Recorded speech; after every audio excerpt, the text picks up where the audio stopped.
Submitting a strong application to law school requires discipline, dedication, and conscientiousness.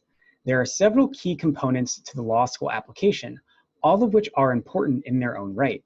Today, we will focus on the law school admission test, also known as the LSAT. The LSAT is the only standardized test required and accepted by all American Bar Association accredited law schools in the United States, as well as several Canadian law schools. Unlike other standardized tests, there is not necessarily any content to memorize for the LSAT. Instead, the test assesses skills that are critical for excelling in law school and in the legal field: critical reading, analytical reasoning, logical reasoning, and persuasive writing. The LSAT is broken down into two parts. The first is a multiple choice examination that is separated into 5 35-minute sections. The second, known as LSAT writing, is a writing sample that is administered online. Test takers receive the prompt in which they have 35 minutes to write an argumentative essay of the type they will be expected to write in law school. LSAT writing generally opens 8 days before the multiple choice test and must be completed before candidates see their scores. The LSAT is offered 8 to 9 times per year, and the testing year runs from June 1st to May 31st.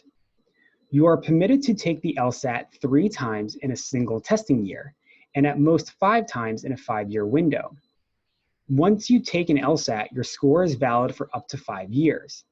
Despite the ability to take the LSAT multiple times, you should aim to take the LSAT once, and there are a few reasons for this.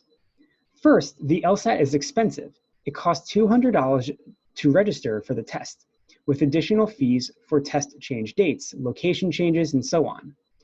Second, though law schools may have varying policies on which LSAT score they will count, if you take multiple tests, law schools will see each LSAT you've taken when you apply, no matter how high or low the score. There are normally 2 to 3 LSATs administered in the summer months, in June, July, or August. While all applicants' schedules and commitments will differ, generally you should aim to take the LSAT in the summer prior to the fall that you are applying to law school. If you are happy with your score, this means that you will be able to focus on other application materials in the late summer and fall. If you are unsatisfied and think you can do better, this will allow you to retake the LSAT in the fall and still submit your law school applications in a timely manner. Regardless of when you decide to take the LSAT, it is highly recommended that you register early, as preferred testing centers and locations tend to fill up quickly. As you plan to take the LSAT, you are encouraged to take a disclosed test if you are able to. Of the 8 to 9 LSAT tests per testing year, 2 to 3 are what are known as disclosed tests. This means that when you are notified about your score, generally 4 weeks after your test date, you receive your score band, percentile rank, a copy of your answer sheet, a score conversion table, and a copy of your scored sections. Undisclosed tests only include your score band, and percentile rank. Should you decide to retake the LSAT, having the information provided by a disclosed test will allow you to better tailor your studying the second time around.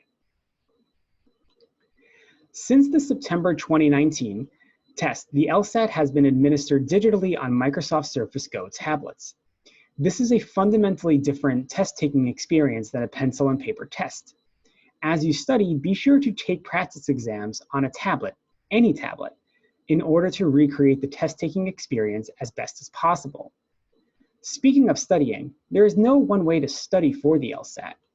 There are classes, tutors, study groups, and more, but in truth, the best way to study for the LSAT is whatever works best for you.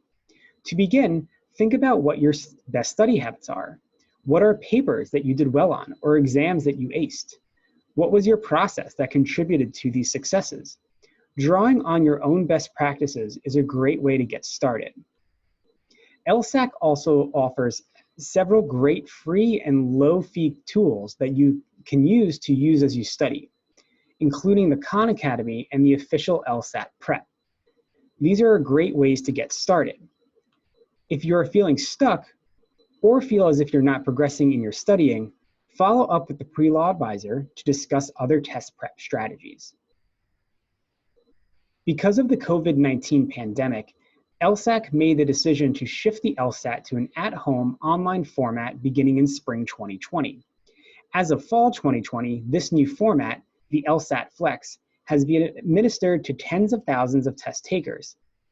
The Flex retains many of the same elements as the conventional test, including 35-minute sections that test your critical reading, analytical reasoning, and logical reasoning.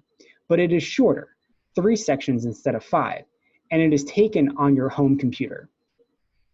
The Flex is also remote proctored. For admissions purposes, law schools view the LSAT Flex similarly to a conventional LSAT. For more updates and information about the LSAT Flex, please visit lsat.org.